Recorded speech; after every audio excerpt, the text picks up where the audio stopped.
من الشیطان الرجیم بسم اللہ الرحمن الرحیم الحمد للہ رب العالمین والصلاة والسلام علی محمد وعلی آلہ الطیبین الطاہرین المعصومین واللعنۃ الدائمۃ علی اعدائہم اجمعین اما بعد فقد قال اللہ سبحانہ وتعالی فی کتابہ المجید شہر رمضان الذی انزل فیہ القرآن ھدی للناس وبینات من الہدی والفرقان۔ ناظرین کرام، ماہ مبارک رمضان کی آج 23 تاریخ ہے اور 23ویں پارے کا خلاصہ آپ کی خدمت میں حاضر ہے۔ قرآن مجید کے 23ویں پارے میں سورہ مبارکہ یاسین کی باقی ماندہ 46 آیتیں، یعنی آیت نمبر 28 سے لے کر آیت نمبر 73 تک، اور اس کے علاوہ سورہ مبارکہ صافات کی جس کی کل 182 آیات ہیں، سورہ صاد کی جس کی کل 88 آیات ہیں، اور سورہ زمر کی 41 آیتیں، یعنی ابتدائی 31 آیتیں، اور سورہ زمر کی ابتدائی 31 آیتیں اس پارے میں شامل ہیں۔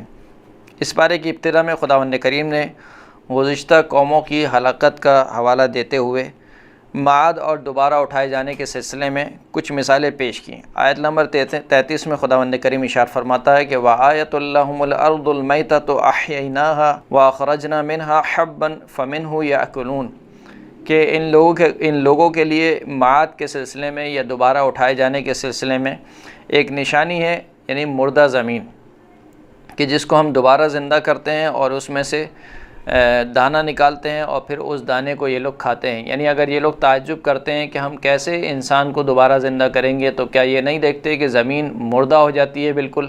اس کے اوپر جو کھیتی لگی ہوتی ہے وہ چورا چورا ہو جاتی ہے، اور پھر ہم دوبارہ سے اس زمین کو زندہ کرتے ہیں اور پھر دوبارہ سے اس زمین میں ہریالی آ جاتی ہے اور وہ ہری بھری ہو جاتی ہے اور اس میں دانہ نکلتا ہے اور اس دانے کو یہ کھاتے ہیں۔ پھر ایک اور مثال دیتے ہوئے خداوند کریم نے آیت نمبر 37 میں ارشاد فرمایا کہ وَآیَةٌ لَّهُمُ اللَّيْلُ نَسْلَخُ مِنْهُ النَّهَارَ فَإِذَا هُمْ مُظْلِمُونَ، کہ ان لوگوں کے لیے ایک نشانی رات ہے کہ جس سے ہم دن کو کھینچ نکالتے ہیں،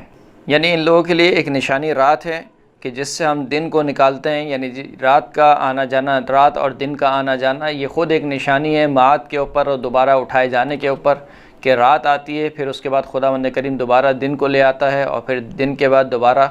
رات کو لے آتا ہے۔ تو خداوند کریم قادر ہے، وہ انسان کو مرنے کے بعد دوبارہ کئی مرتبہ زندہ کر سکتا ہے، چاہے ایک مرتبہ ہو چاہے 2 مرتبہ ہو۔ تو یہ تو پہلی ہی دفعہ میں مثال کے طور پر تعجب کرتے ہیں کہ اگر انسان مر جائے گا، مٹی میں مر کھپ جائے گا، تو اس کو کیسے دوبارہ زندہ کیا جائے گا۔ خداوند کریم نے ان نشانیوں کے ذریعے سے بیان کیا کہ ہم انسان کو دوبارہ زندہ کرنے پر قادر ہیں۔ پھر اس کے بعد خداوند کریم نے فرمایا کہ ہم نے کئی نشانیاں ان کو دکھلائیں، اور جب بھی کوئی نشانیاں ان کے پاس آتی تھیں، خداوند کریم کی کوئی بھی نشانی ان کے پاس آتی تھی تو یہ اس نشانی سے منہ موڑ لیتے تھے۔ اور پھر جب کفار سے کہا جاتا ہے کہ وہ اللہ کی راہ میں انفاق کریں، تو کفار جو ہے وہ ہٹ درمی کرتے ہوئے کہتے ہیں کہ کیا ہم ایسے کو کھلائیں کہ جس کو اگر اللہ خود چاہتا تو وہ خود ہی کھلا دیتا، تو بھلا ہمارے انفاق کی کیا ضرورت ہے۔ در حقیقت انفاق اور اللہ کی راہ میں خرچ کرنا یا ایسے کو کھلانا کہ جن کے پاس ضروریات زندگی مہیا نہ ہوں، یہ در حقیقت امتحان ہے خداوند کریم کی جانب سے انسان کا، اس لیے کہ خداوند کریم قادر ہے، قدرت رکھتا ہے، وہ سب کو کھلا سکتا ہے، لیکن امتحان کے طور پر جس کو خداوند کریم نے اس دنیا میں دیا ہے اس کا امتحان لیا جا رہا ہے کہ آیا وہ اپنے مال میں سے خرچ کرتا ہے یا اپنے مال میں سے خرچ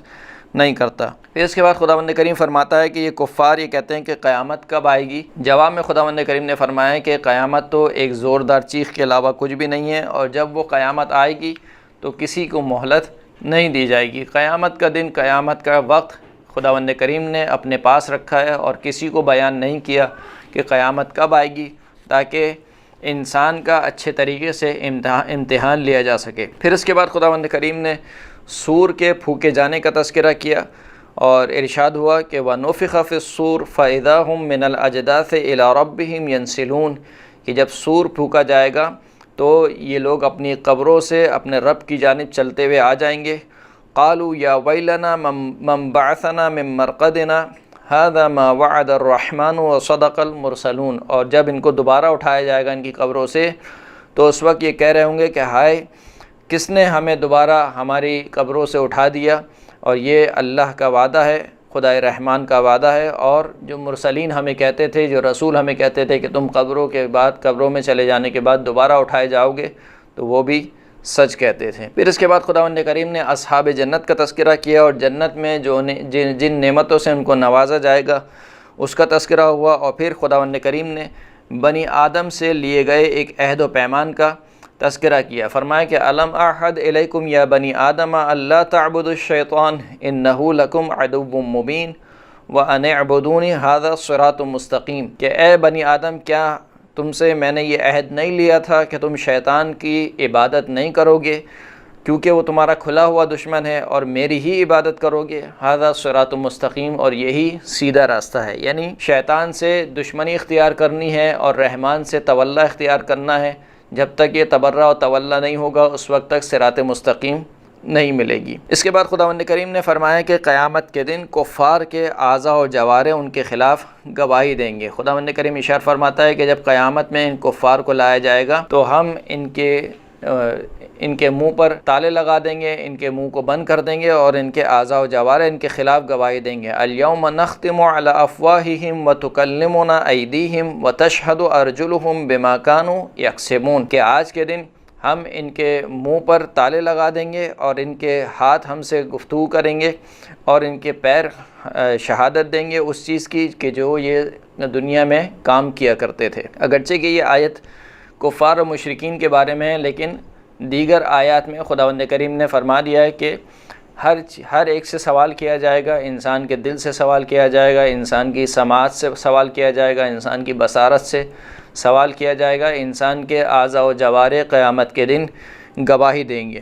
پھر اس کے بعد خداوند کریم نے توحید کی کچھ نشانیوں کو بیان کیا اور شرک کی نفی کی گئی، اور پھر خداوند کریم نے بیان کیا کہ معاد کے سلسلے میں یہ انسان ہمارے سامنے مثالیں پیش کرتا ہے، یعنی ہم پر مثالیں لگاتا ہے۔ آیت نمبر 77 سے لے کر آیت نمبر 79 تک خداوند کریم نے فرمایا الم یر الانسان انا خلقناہ من نطفۃ فاذا هو خصیم مبین، کیا یہ انسان نہیں دیکھتا کہ ہم نے اس کو ایک نطفے سے خلق کیا، اور نطفے سے خلق کرنے کے بعد وہ کھلا ہوا جھگڑا کرنے والا بن گیا۔ وضرب لنا مثلا ونسی خلقہ، اور ہمارے لیے مثالیں پیش کرنے لگا جبکہ خود اپنی خلقت کو بھول گیا۔ یعنی یہ انسان جو آج یہ کہہ رہا ہے کہ بھلا جب میں مٹی میں مل جاؤں گا،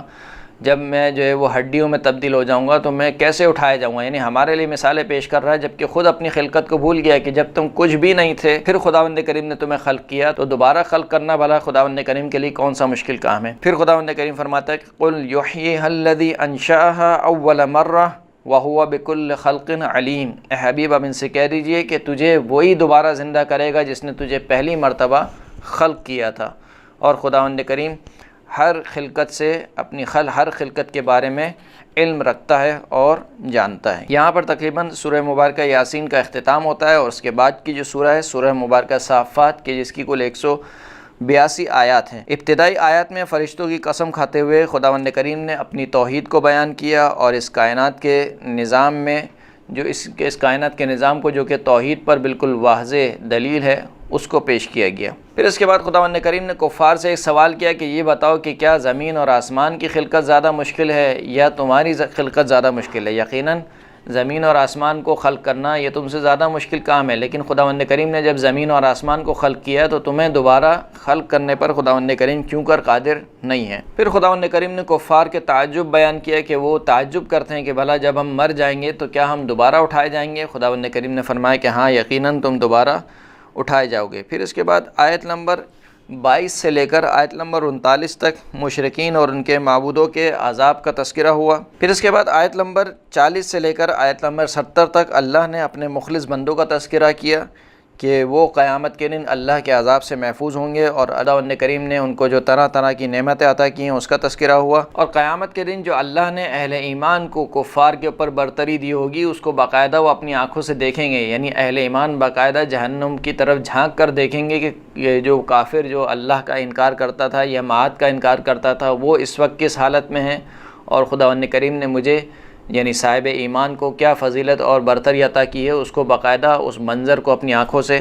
دیکھے گا۔ پھر یہ معاد کا تذکرہ کرتے ہوئے قیامت کے عذاب کا تذکرہ کرتے ہوئے خداوند کریم نے آیت نمبر 61 میں ارشاد فرمایا کہ لِمِثْلِ هَذَا فَلْيَعْمَلِ الْعَامِلُونَ، قسم کے لیے یعنی اس دن کے لیے عمل کرنے والوں کو عمل کرنا چاہیے۔ یعنی قیامت کا تذکرہ ہوا، قیامت میں کفار کے عذاب کا تذکرہ ہوا، اور مومنین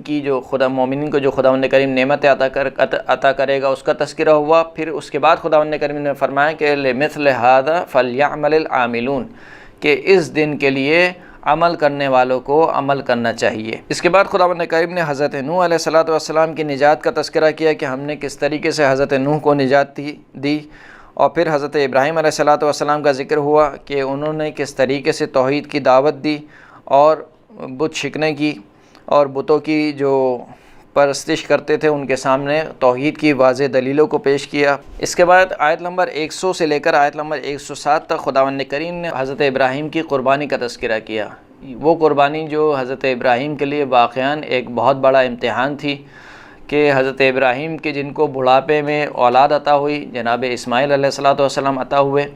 اور وہ جناب اسماعیل کہ جن کو خداوند کریم نے کہا کہ ان کے اپنی زوجہ کے ساتھ اس بچے کو چھوڑ دو ایک بیابان میں کہ جس میں نہ پانی ہے نہ آب و گیا ہے، وہاں پر چھوڑ دیا گیا۔ اور اس کے بعد اب جب یہ بچہ جوان ہو گیا تو جوان ہونے کے بعد اب خداوند کریم نے کہا کہ اس بچے کو ذبح کرنا ہے۔ جہاں پر یہ امتحان تھا حضرت ابراہیم علیہ السلام کا، وہیں پر امتحان تھا جناب اسماعیل علیہ السلام کا بھی اور ان کی زوجہ کا بھی۔ خداوند کریم ارشاد فرماتا ہے کہ فَبَشَّرْنَاهُ بِغُلَامٍ حَلِيمٍ، ہم نے ایک بردبار لڑکے کی بشارت دی جناب ابراہیم کو۔ فَلَمَّا بَلَغَ مَعَهُ السَّعْيَ قَالَ يَا بُنَيَّ إِنِّي أَرَىٰ فِي الْمَنَامِ أَنِّي أَذْبَحُكَ فَانظُرْ مَاذَا تَرَىٰ قَالَ يَا أَبَتِ افْعَلْ مَا تُؤْمَرُ سَتَجِدُنِي إِن شَاءَ اللَّهُ مِنَ الصَّابِرِينَ۔ جب وہ بچہ بڑا ہو گیا، یعنی حضرت ابراہیم کے ساتھ بڑا ہو گیا، یعنی جوانی کی حد تک پہنچ گیا، تو حضرت ابراہیم نے اپنے بیٹے سے یعنی جناب اسماعیل سے کہا کہ میں نے خواب میں دیکھا ہے کہ میں تمہیں ذبح کر رہا ہوں، بس تم دیکھو کہ اب کیا کرنا ہے۔ تو جناب اسماعیل نے جواب دیا کہ یا ابت افعل ما تؤمر، اے بابا جان جو آپ کو حکم ہوا ہے آپ اس کو انجام دیجئے، آپ انشاءاللہ مجھے صبر کرنے والوں میں پائیں گے۔ پھر اس کے بعد خداوند کریم نے فرمایا کہ فلما اسلم وتلہ للجبین ونادیناہ اے یا ابراہیم قد صدقت الرؤیا انک ذلک نجزی المحسنین، کہ جب حضرت ابراہیم نے جناب اسماعیل کو رخسال کے بل لٹا دیا اور چھری مثال کے طور پر چلا دی، تو خداوند کریم نے حضرت ابراہیم کو صدا دی اور کہا کہ اے ابراہیم تم نے ہمارے خواب کو سچا کر دکھایا اور ہم اسی طریقے سے نیک کام انجام دینے والوں کو جزا دیتے ہیں۔ ان ھذا لہو البلاء المبین، اور بے شک یہ بہت ہی کھلا ہوا امتحان تھا۔ وفدیناہ بذبح عظیم، بس ہم نے اسماعیل کے بجائے اسماعیل کی قربانی کو تبدیل کر دیا ایک ذبح عظیم کے ذریعے سے، عظیم قربانی کے ذریعے سے۔ پھر اس کے بعد خداوند کریم نے جناب اسحاق علیہ السلام کا تذکرہ کرتے ہوئے حضرت موسیٰ اور حضرت ہارون کا تذکرہ کیا کہ کس طرح ہم نے انہیں فرعون اور ان کی قوم سے نجات دلائی۔ پھر اس کے بعد جناب الیاس کا تذکرہ ہوا کہ جنہوں نے اپنی قوم کو توحید کی دعوت دی، بعل نبی بت کی پرستش سے روکا، لیکن ان کی قوم باز نہیں آئے اور عذاب خدا میں گرفتار ہو گئی۔ پھر اس کے بعد جناب لوط کا تذکرہ ہوا کہ ہم نے حضرت لوط علیہ السلام اور ان کے گھر والوں کو نجات دی سوائے ان کی بیوی کے۔ جناب یونس علیہ السلام کا قصہ بیان ہوا کہ کس طرح سے وہ مچھلی کے پیٹ میں گئے اور کس طرح سے اللہ نے انہیں نجات دی۔ اور پھر ان لوگوں کے عقیدے پر ضرب لگائی گئی کہ جو سمجھتے ہیں کہ اللہ کی کچھ بیٹیاں ہیں یا اللہ نے فرشتوں کو بیٹیوں کے طور پر رکھ لیا ہے، ان سے اس عقیدے پر محکم دلیل کا مطالبہ کیا گیا کہ اگر تم یہ کہتے ہو کہ خدا نے کچھ بیٹیاں رکھ لی ہیں نعوذ باللہ، یا اللہ کی کچھ بیٹیاں ہیں یا اللہ نے فرشتوں کو بیٹیوں کے طور پر رکھ لیا ہے، تو کیا تمہارے پاس اس بات کی کوئی محکم دلیل ہے؟ کوئی محکم دلیل نہیں ہے سوائے ایک خیال پردازی اور افسانہ پردازی کے، اور کچھ نہیں ہے۔ پھر خداوند کریم نے فرمایا کہ خداوند کریم ان تمام عقائد سے پاک اور منزہ ہے، اور یہاں پر آ کر تقریباً سورہ مبارکہ صافات ختم ہوتی ہے۔ اس کے بعد اگلی سورہ مبارکہ صاد ہے۔ ابتدائی آیت میں کافروں کی ہٹ درمی کا ذکر ہوا اور کفار جو اپنے انبیاء پر تہمتیں لگاتے ہیں ان کا ذکر کیا کہ کبھی کہتے ہیں کہ یہ جادوگر ہے، کبھی کہتے ہیں کہ یہ جھوٹا ہے، کبھی یہ کہتے ہیں کہ اگر خدا کو نازل ہی کرنا ہوتا تو ہم سب کو چھوڑ کر بھلا اس کے اوپر خداوند کریم نے کسی قرآن کو یا کسی نشانی کو کیوں نازل کر دیا۔ پھر اس کے بعد قوم نوح اور عاد اور قوم فرعون اور قوم سمود اور قوم لوط اور قوم شعیب کا حوالہ دیتے ہوئے فرمایا کہ ان سب نے اپنے نبیوں کو جھٹلایا تو انہیں ہمارے عذاب نے گھیر لیا۔ پھر اس کے بعد رسول اللہ صلی اللہ علیہ وآلہ وسلم کو تسلی دیتے ہوئے جناب داؤد کا تذکرہ کیا کہ جناب داؤد کے لیے ہم نے پہاڑوں کو مسخر کر دیا، پرندوں کو مسخر کر دیا اور اپنی حکمت سے نوازا، اور فصل الخطاب ان کو دیا۔ فصل الخطاب یعنی فیصلہ کرنے والا حکم، یعنی ان کو ایک طریقے سے ایسا قاضی بنایا کہ جن کا فیصلہ برحق ہوتا تھا۔ اور پھر خداوند کریم فرماتا ہے کہ ہم نے ان کے ملک کو مضبوط کر دیا، اور اس کی اگلی آیت میں خداوند کریم نے جناب داؤد کے امتحان کا تذکرہ کیا کہ ہم نے 2 افراد کو ان کی طرف بھیجا کہ جس کی ایک کی 99 میں دمبیاں تھیں اور ایک کی صرف 1 دمبی تھی، تو جس کی صرف 1 دمبی تھی وہ کہنے لگا کہ یہ جو میرا بھائی ہے جس کی 99 دمبیاں ہیں، یہ مجھ سے تقاضا کرتا ہے کہ میں اپنی 1 دمبی بھی اس کو دے دوں۔ تو حضرت داؤد علیہ السلام نے فیصلہ اگرچہ کہ صحیح کیا تھا، لیکن فیصلہ کرنے میں حضرت داؤد سے کچھ جلدی ہوئی، یعنی ترک اولا ہوا، اور حضرت داؤد علیہ السلام نے دوسرے طرف کی گفتگو سننے سے پہلے ہی یہ فیصلہ کر دیا کہ وہ جو ہے ظلم کر رہا ہے اور اس کو جو ہے وہ اس کی 1 دمبی ہے وہ اس سے نہیں مانگنا چاہیے۔ اور پھر حضرت داؤد متوجہ ہو گئے کہ یہ اللہ کا امتحان تھا، اور پھر اللہ کی بارگاہ میں استغفار کی اور اللہ کی بارگاہ میں اس ترک اولا سے معافی کے طلبگار ہوئے۔ پھر اس کے بعد آیت نمبر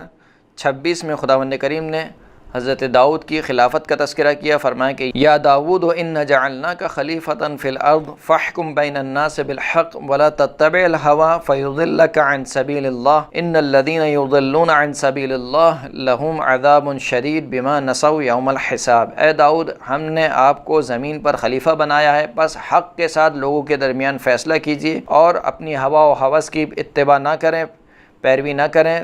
اگر آپ نے اپنی ہوا اور ہوس کی پیروی کی تو یہ آپ کو اللہ کے راستے سے گمراہ کر دے گی، اور بے شک وہ لوگ جو اللہ کے راستے سے گمراہ ہو گئے ہیں ان کے لیے شدید عذاب ہے، اس بات کے سبب کہ انہوں نے روز حساب کو بھلا دیا ہے۔ پھر اس کے بعد خداوند کریم نے فرمایا کہ ہم نے زمین اور آسمان کو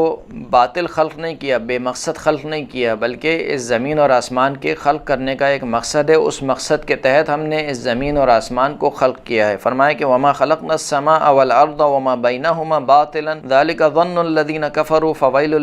للذین کفروا من النار، کہ ہم نے آسمان اور زمین کو اور جو کچھ آسمان اور زمین کے درمیان ہے باطل خلق نہیں کیا، یعنی بغیر کسی مقصد کے بیہودہ خلق نہیں کیا۔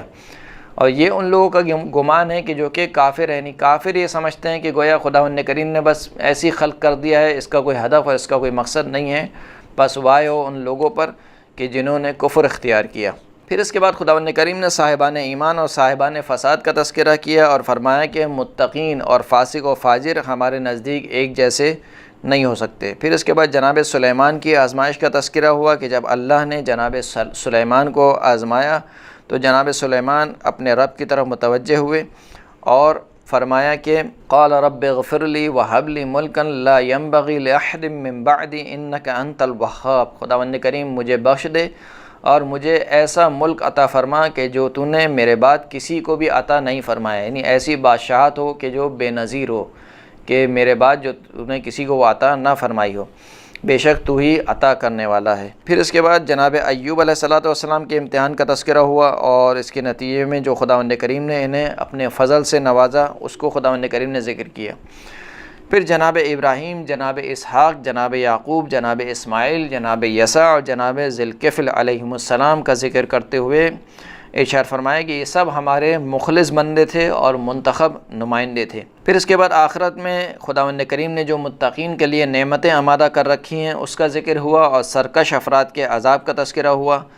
پھر اس کے بعد خداوند کریم نے فرمایا کہ اے حبیب آپ کہہ دیجئے میں تو فقط ایک خدائے واحد و قہار کی طرف دعوت دینے والا ہوں اور جو آسمانوں اور زمین کا پروردگار ہے۔ اس کے بعد خداوند کریم نے جناب آدم علیہ السلام اور ابلیس کا قصہ نقل کیا، ابلیس کی نافرمانی اور اس کی ہٹ درمی کا ذکر ہوا، اس کو مہلت دینے کا تذکرہ ہوا، اور یہاں پر آیت سورہ مبارکہ صاد اختتام پذیر ہوتی ہے۔ اس کے بعد جو سورہ ہے وہ سورہ مبارکہ زمر ہے کہ جس کی ابتدائی 31 آیتیں اس پارے میں شامل ہیں۔ ابتدائی آیت میں خداوند کریم نے فرمایا کہ یہ کتاب خدائے عزیز و حکیم کی جانب سے برحق ہے اور اللہ کے لیے اس کے دین کو خالص کرتے ہوئے اس کی عبادت کی جائے۔ شرک کے سلسلے میں مشرکین کی ایک بیہودہ دلیل کا تذکرہ ہوا کہ جب مشرکین سے پوچھا جاتا ہے کہ تم اللہ کو چھوڑ کر دوسروں کی عبادت کیوں کرتے ہو، تو وہ کہتے ہیں کہ یہ جو جن کی ہم عبادت کرتے ہیں اللہ کو چھوڑ کر، یہ ہمیں اللہ سے نزدیک کرنے والے ہیں، یعنی وہ باقاعدہ عبادت کیا کرتے تھے اور اپنے بتوں کی پرستش کے قائل تھے، اور اس کے اوپر دلیل یہ پیش کرتے تھے کہ یہ ہمیں اللہ سے نزدیک کرنے والے ہیں لہٰذا ہم ان کی عبادت کرتے ہیں۔ خداوند کریم نے اس کے بعد فرمایا کہ اللہ پاک اور منزہ اس بات سے کہ اس کی کوئی اولاد ہو، اور پھر خداوند کریم نے اپنی توحید کی نشانیوں کو بیان کیا، اور پھر خداوند کریم نے فرمایا کہ خداوند کریم نے انسان کے لیے کفر کو پسند نہیں کیا۔ آیت نمبر 7 میں خداوند کریم ارشاد فرماتا ہے کہ وَإِن تَكْفُرُوا فَإِنَّ اللَّهَ غَنِيٌّ عَنْكُمْ وَلَا يَرْضَى لِعِبَادِهِ الْكُفْرَ وَإِن تَشْكُرُوا يَرْضَهُ لَكُمْ وَلَا تَزِرُ وَازِرَةٌ وِزْرَ أُخْرَى ثُمَّ إِلَى رَبِّكُمْ مَرْجِعُكُمْ فَيُنَبِّئُكُم بِمَا كُنتُمْ تَعْمَلُونَ إِنَّهُ عَلِيمٌ بِذَاتِ الصُّدُورِ۔ اگر تم کفر اختیار کرو تو خداوند کریم تم سے بے نیاز ہے، یعنی اگر تم کفر اختیار کرتے ہو تو تم یہ نہ سمجھو کہ تم اللہ کا کوئی نقصان کر بیٹھو گے۔ اللہ بالکل بے نیاز ہے۔ اگر پوری انسانیت بھی خدا کو نہ مانے اور کفر اختیار کرے تب بھی اس کی خدائی میں ذرہ برابر بھی کمی نہیں آئے گی، اور اگر پوری انسانیت بھی مثال کے طور پر جو ہے وہ موحد ہو جائے اور توحید پرست ہو جائے تب بھی یہ بات خداوند کریم کی خدائی میں کچھ اضافہ نہیں کرے گی۔ تو خداوند کریم غنی ہے، بے نیاز ہے۔ پھر فرمایا کہ خداوند کریم نے اپنے بندوں کے لیے کفر کو پسند نہیں فرمایا، اور اگر تم شکر کرو تو خداوند کریم نے اس شکر کو اپنے بندوں کے لیے پسند فرمایا ہے، اور کوئی دوسرے کا بوجھ نہیں اٹھائے گا۔ پھر تم سب اپنے رب کی طرف پلٹائے جاؤ گے، تو جب تم اپنے رب کی طرف پلٹائے جاؤ گے تو وہ تمہیں خبر دے گا اس چیز کی جو تم اس دنیا میں اعمال انجام دیا کرتے تھے۔ خداوند کریم دلوں کے حال سے باخبر ہے۔ پھر اس کے بعد انسان کی ایک بد خصلت کا تذکرہ ہوا کہ انسان جب مصیبت میں گرفتار ہوتا ہے تو اللہ کو مخلصانہ پکارتا ہے، اور پھر جب خداوند کریم اس کی مصیبت کو دور کر دیتا ہے تو پھر انسان دوبارہ اپنے ڈگر پہ آ جاتا ہے، اور پھر دوبارہ اللہ کی نافرمانی کرنے لگتا ہے، اللہ کے ساتھ شرک قرار دینے لگتا ہے۔ پھر بندگان خدا کو تقوی الہی اختیار کرنے کا حکم دیا گیا، اور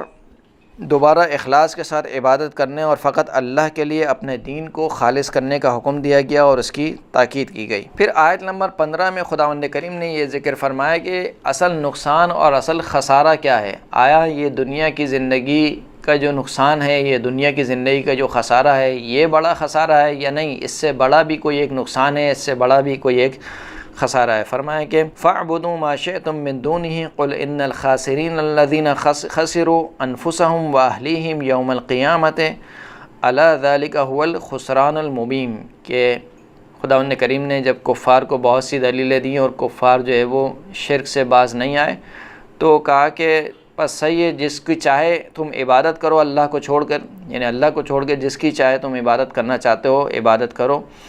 اے حبیب ان سے کہہ دیجئے کہ خسارہ اٹھانے والے در حقیقت وہ لوگ ہیں